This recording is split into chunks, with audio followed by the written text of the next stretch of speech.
Luto tayo ng stir fry beef broccoli.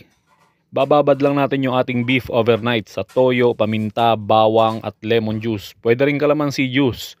Kung nagmamadali, pwede rin nating ibabad yan ng 1 to 2 hours. Pagkatapos nating ibabad, hihiwain lang natin ng mas maninipis yung ating beef. Then set aside. Then yung ating sauce.